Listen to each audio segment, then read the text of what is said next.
নজর নয়াদিল্লিতে, কারণ নয়াদিল্লিতে ঘটনার ঘন ঘটা, একের পর এক কৌশল।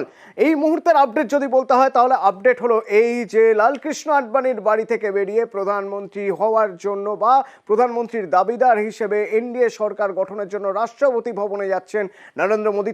তবে তার আগে বলছিলাম না ঘটনার ঘন ঘটা, তো সেই ঘটনার প্রথম ছবিটা একবার দেখাই আপনাদের। প্রথম ছবি লালকৃষ্ণ আডবাণীর বাড়িতে, দেখুন লালকৃষ্ণ আডবাণী। কেন কৌশল? কৌশল এ কথা বলা হচ্ছে বা রাজনৈতিক বিশ্লেষকরা বলছেন তার কারণ বারবার বলা হতো এক বিজেপি লালকৃষ্ণ আডবাণী অটল বিহারী বাজপেয়ীর বিজেপি, আরেক বিজেপি অমিত শাহ নরেন্দ্র মোদীর বিজেপি। কিন্তু এই ভেদাভেদ যে নেই, কোনোভাবেই নেই। পরিবার, বিজেপি একটি পরিবার, সেই পরিবারের গুরুজনের আশীর্বাদ নিয়ে তারপরে যে যাচ্ছেন নরেন্দ্র মোদী, তাই বোধহয় বার্তা দিতে চাইছেন। সেই বার্তাই দিতে চাইছেন, বোঝাতে চাইছেন যে এখানে কোনো রকমভাবে বয়স্ক যারা তাদেরকে সরিয়ে দেওয়ার বা তাকে সরিয়ে রাখার ব্যবস্থা নয়। অদ্ভুতভাবে বারবার যখন তিনি বলছেন, আজও সংসদ ভবনে দাঁড়িয়েছে আমরা আমরা এই কথাটা বারবার উচ্চারণ করছেন। তার পাশাপাশি দেখা যাচ্ছে মার্গদর্শক, সেই মার্গদর্শকের কাছে গিয়ে প্রণাম করছেন, অভিনন্দন জানাচ্ছেন, হাতে ফুলের স্তবক দিয়ে যেন বোঝাতে চাইছেন এই জয় তাদেরও জয়। মৈত্রেয়ী প্রতিনিধি আমার সঙ্গে রয়েছেন। মৈত্রেয়ী, একের পর এক কৌশল দেখছি, তো সেই কৌশলের একের পর এক সেই কৌশলগুলোর প্রসঙ্গে বলতে গেলে প্রথমেই বলতে হবে যে লালকৃষ্ণ আডবাণীর বাড়িতে গিয়ে তাকে শুভেচ্ছা জানিয়ে তার সঙ্গে দুদণ্ড বসে তারপর রাষ্ট্রপতির ভবনে যাচ্ছেন নরেন্দ্র মোদী। কিভাবে ব্যাখ্যা করবে?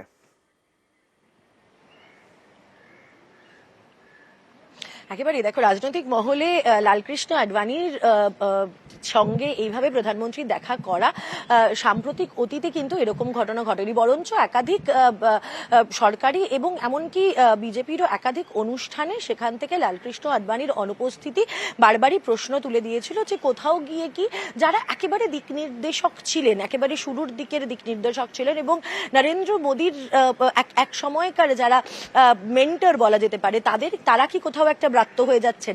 এবং সেই জায়গা থেকে লালকৃষ্ণ আডবাণী, যিনি কোথাও একটা গিয়ে অন্য লাইন যার ছিল, সেই লালকৃষ্ণ আডবাণীর বাড়িতে যাওয়া, নরেন্দ্র মোদীর কোথাও গিয়ে এই বার্তাটা দেওয়া যে আমরা, যেমনটা তুমি বলছিলে কিছুক্ষণ আগেই, যে আমরা এই বক্তব্যটা আজকে একাধিকবার নরেন্দ্র মোদীর কথায় শোনা যায় এবং সেখানে তিনি শুধু জোট শরিকদের নন, নিজেদের দলের মধ্যেও অর্থাৎ নিজের পার্টির মধ্যেও যে কোনো ভেদাভেদ তৈরি হয়নি, সেখানে দাঁড়িয়ে যে একটা আলাদা লাইন তৈরি হয়ে যাচ্ছে না। কারণ নির্বাচনের আগেই কিন্তু এইরকম একটা ইঙ্গিত মিলতে শুরু করেছিল যে কোথাও একটা গিয়ে নরেন্দ্র মোদী এবং অমিত শাহ, এবং এই কথা প্রকাশ্যে বলা হয়েছিল যে আরএসএস কে প্রয়োজন নেই, এমনই বক্তব্য কিন্তু শোনা গিয়েছিল। ফলে সেই জায়গাতে দাঁড়িয়েই কোথাও একটা গিয়ে দলের পুরনো কর্মী তো বটেই, তার সঙ্গে সঙ্গে কোথাও একটা আরএসএস কেও বার্তা দেওয়া যে একই সঙ্গে আমরা রয়েছি এবং একসঙ্গেই আমরা চলবো, সেই বার্তাটাই কিন্তু বার্তা বহন করেই আমাদের সঙ্গে থাকো, শুনবো। हिंदुस्तान की राजनीति में गठबंधन के इतिहास में प्री पोल अलायंस इतना सफल कभी भी नहीं हुआ है जितना कि एनडीए हुआ। और ये गठबंधन का विजय, हमने बहुमत हासिल किया है।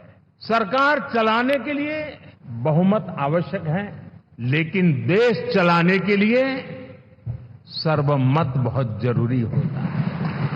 ये सबसे सफल अलायंस है कि 5 साल का टर्म होता है। इस अलायंस ने 30 साल में से 5-5 साल के 3 टर्म सफलतापूर्वक पार किए हैं और अलायंस चौथे टर्म में एंटर कर रहा है। ये सत्ता प्राप्त करने का या सरकार चलाने का कुछ दलों का जमावड़ा नहीं है। राष्ट्र प्रथम की मूल भावना से नेशन फर्स्ट के प्रति कमिटेड वैसा ये समूह है। शुरू में शायद असेंबल हुआ होगा, लेकिन आज मैं कह सकता हूं कि भारत के राजनीतिक व्यवस्था में एक ऑर्गेनिक अलायंस है। আর তারপরে এই অ্যালায়েন্স সরকার করবে, সেই জন্যই রাষ্ট্রপতি ভবনে যাওয়া হবে সরকার গঠনের জন্য, জানিয়ে দিলেন নরেন্দ্র মোদী।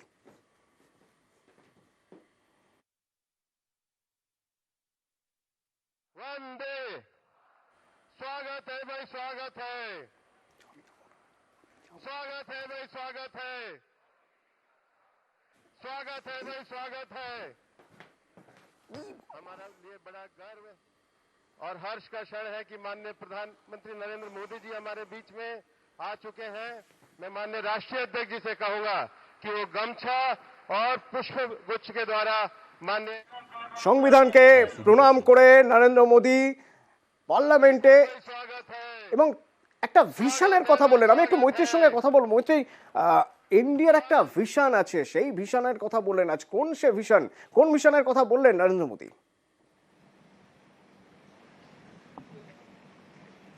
দেখো, নরেন্দ্র মোদী আজকে তিনি এই যে বার্তা দেন সেখানে তিনি দু তিনটে বিষয়ের কথা উল্লেখ করেছেন। এনডিএর একটা ভিশন, যেমন তুমি বলছিলে যে নতুন ডেভেলপমেন্টের কথা তিনি বলছেন, যে এবং সেই ডেভেলপমেন্ট, সেই উন্নতি, সেই দিকেই এগিয়ে চলবে এনডিএ সরকার। এবং তার সঙ্গে সঙ্গে কিন্তু তাদের নজর থাকবে এই যেটা যেটা তিনি একেবারে প্রথম দিনও যে বিষয়টার কথা উল্লেখ করেছিলেন, যে নতুন ভিশন অর্থাৎ নতুন ডেভেলপমেন্টের দিকে এগিয়ে চলবে, নতুন ডেভেলপমেন্টকে স্থাপনা করবে এবং দেশের উন্নতির জন্য সবাই একসঙ্গে কাজ করবে এবং সেখানে কেউ আলাদা হবেন না। সমস্ত সাংসদরাই একজোট হয়ে, এনডিএর সমস্ত শরিকরা একজোট হয়ে কাজ করবেন নতুন ভারত গড়ার জন্য। এবং সেক্ষেত্রে ভারতের যে ডেভেলপমেন্টের দিকে তারা নজর দিতে চাইছেন, সেই ডেভেলপমেন্ট অর্থাৎ বিভিন্ন ক্ষেত্রের উন্নতি করতে চায় এনডিএ সরকার এবং সেই দিকেই কিন্তু তারা এগোবেন। কি বললেন ভিশন নিয়ে, শুনুন। एनडीए सरकार में हम अगले 10 साल में, मैं बहुत जिम्मेवारी के साथ कह रहा हूं, अगले 10 साल में विकास का नया अध्याय लिखेंगे, गुड गवर्नेंस का नया अध्याय लिखेंगे, जनता जनार्दन की भागीदारी का नया अध्याय लिखेंगे और सब मिलकर के विकसित भारत के सपने को साकार करके रहेंगे। माननीय जगत प्रकाश नड्डा जी, हम जोरदार करतल ध्वनि के साथ माननीय राष्ट्रीय अध्यक्ष जी ने सेवा কেন বললেন এনডিএর কি ভিশন হবে, কিভাবে সবাই মিলে একসঙ্গে সরকার গড়া হবে, সরকার কিভাবে কাজ করবে, সব বললেন। কিন্তু এই সুযোগে কংগ্রেসকে খোঁচা দিতে ছাড়লেন না নরেন্দ্র মোদী। 10 साल बाद भी कांग्रेस 100 के आंकड़े को नहीं छू पाई। और अगर मैं 14, 19 और 24 तीन चुनावों को जोड़ करके कहूं, कांग्रेस के तीन चुनाव जोड़ूं, तो इन 3 चुनावों में जितनी सीटें मिली है उससे ज्यादा हमें इस चुनाव में मिली है। और मैं साफ देख रहा हूं साथियों, एनडीए वालों को अंदाज नहीं है, वे धीरे धीरे पहले तो डूब रहे थे, अब तेज गति से ये गर्त में जाने वाले हैं। भारत माता की। आज के स्वागत है भाई, स्वागत है, स्वागत है भाई, स्वागत है। हमारा लिए बड़ा गर्व। তো এ তো গেল দিল্লির ছবি। এবার একবার বঙ্গ রাজনীতিতে নজর রাখা যাক। হ্যাঁ, বঙ্গ রাজনীতি তো বটেই, কারণ দিলীপ ঘোষ গতকালই বিস্ফোরক মন্তব্য করেছিলেন। তার হার কেন হয়েছে, তার হার হয়েছে আসন বদলের জন্য দাবি করেছিলেন তিনি। আর আজ তিনি বলছেন তার হারের পিছনে প্ল্যান রয়েছে। প্ল্যান অর্থাৎ প্ল্যান করে জেতা সিট হারানো হলো, কর্মীদের তার বিরুদ্ধে তাতানো হয়েছিল, দাবি করছেন দিলীপ ঘোষ। একেবারে বিস্ফোরক। যে যুক্তি তর্ক দেওয়া হয়েছে, আমি নাকি ওখানে দাঁড়ালে হেরে যাব, কর্মীরা আমার বিরুদ্ধে, তো যেখানে কর্মী ভোট পুরুলিয়া সেখানে তো আমরা জিতে গেছি। কর্মীদেরকে খেপানো হয়েছিল আমার বিরুদ্ধে আমাকে সরাবার জন্য। দেবশ্রী যেখানে কাজ করেছে, মন্ত্রী ছিল, আমি তাকে বলে তুমি পার্টি কামড়ে পড়ে থাকো, মাটি কামড়ে তুমিই জিতবে। সে আসন আমরা জিতেছি, আর যে জিতেছে সে তার কাউন্সিলর ছিল, তাকে কে চিনত ওখানে? সে তো একটা ওখানে গ্রামীণ পুরসভার নেতা, সে জিতে গেল, দেবশ্রী জিততো না।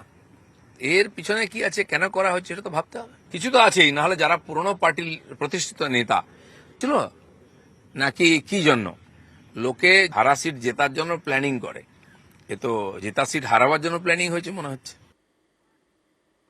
জেতা সিট হারার জন্য প্ল্যানিং হয়েছিল। এখানেই শেষ নয়। দিলীপ ঘোষ রাজ্য সভাপতির নাম না নিয়ে বলছেন পিঠ বাঁচাতে কথা বলছেন কেউ কেউ। ভোটের হিসেব নিকেশ পেশ করে বলছেন। কেন বলছেন? কারণ 19-এর পর খড়গপুরের হার নিয়ে গতকাল কটাক্ষ করেছিলেন সুকান্ত মজুমদার, আর ইস্যু ধরে ধরে সুকান্তর দাবি নাকচ করলেন দিলীপ ঘোষ।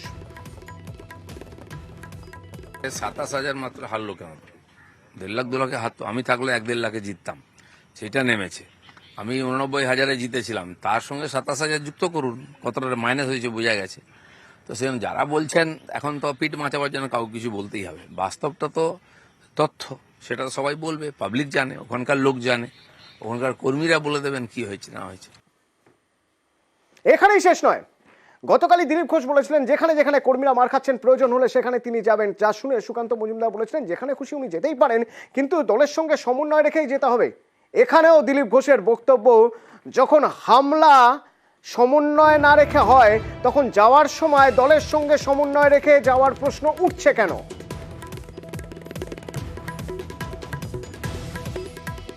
কিন্তু দিলীপ দা আমাদের পার্টির নেতা, পার্টির তিনি যে কোনো জায়গাতে যেতে পারেন, কোনো অসুবিধা নেই, কিন্তু সেটাকে সিঙ্ক্রোনাইজ করে গেলে ভালো হয়। পার্টির যারা নেতৃত্ব আছে সবাইকে সব জায়গায় যেতে হবে, বিভিন্ন, যাতে সব গোটা পশ্চিমবঙ্গটা আমরা কভার করতে পারি।